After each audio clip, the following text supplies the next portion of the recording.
ನೀರಿನ ವಿಚಾರದಲ್ಲಿ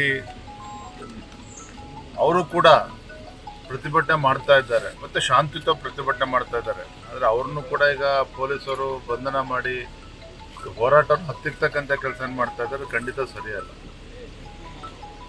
ಯಾಕೋ ಇವತ್ತು ಪೊಲೀಸರು ಕೂಡ ರಾಜ್ಯ ಸರ್ಕಾರದ ಒತ್ತಡಕ್ಕೆ ಮಣಿದು ಈ ರೀತಿ ಎಲ್ಲ ಮಾಡ್ತಾ ಇದ್ದಾರೆ. ನಾವು ಕೂಡ ಈಗ ಏನು ನಿನ್ನೆ ದಿನ 4-5 ಜನ ಕಾರ್ಯಕರ್ತರು, ರೈತರ ಮುಖಂಡರನ್ನೇನು ಬಂಧನ ಮಾಡಿದ್ರು ಅವ್ರನ್ನೂ ಕೂಡ ಮಾತಾಡಿಸ್ಕೊಂಡು ಹೊರಟಿದ್ದೇವೆ. ಹಿರಿಯ ಪೊಲೀಸ್ ಅಧಿಕಾರಿಗಳ ಕೂಡ ಚರ್ಚೆ ಮಾಡ್ತೇವೆ. ಸರ್, ಚೇತನ್ ಯುವ ಮೋರ್ಚಾ ಅಧ್ಯಕ್ಷ ಚೇತನ್ ಅವ್ರನ್ನು ಕೂಡ ಟಾರ್ಗೆಟ್ ಮಾಡ್ತಾ ಇದಾರ ಅಂತ ನಾನು ಅವ್ರನ್ನ ವಿಚಾರಿಸ್ತಿದ್ದೆ. ಅವ್ರು ಯಾರೂ ಕೂಡ ಒಂದು ಕಲ್ಲು ಎಸ್ತಿಲ್ಲ, ಯಾವುದೇ ಒಂದು ಆ ರೀತಿ ಹೋರಾಟದಲ್ಲಿ ಅವರು ಕೂಡ ಭಾಗಿಯಾಗಿದ್ರು. ಅಷ್ಟೇ ವ್ಯವಸ್ಥಿತವಾಗಿ ಇದನ್ನ ಟಾರ್ಗೆಟ್ ಮಾಡಿದ್ದಾರೆ ಅಂತೇಳಿ ಅವರು ಕೂಡ ಹೇಳಿದ್ರು. ಎಲ್ಲ ಒಂದ್ ಕಡೆ ಷಡ್ಯಂತ್ರಗಳು ಇದಾವಿದ್ರು ಎಲ್ಲವೂ ಕೂಡ. ಇದನ್ನ ಖಂಡಿಸ್ತೀರಾ ಸರ್ ನೀವು? ಪ್ರಶ್ನೆ ಖಂಡಿಸ್ಲೇಬೇಕಾದ ಕೆಲಸ.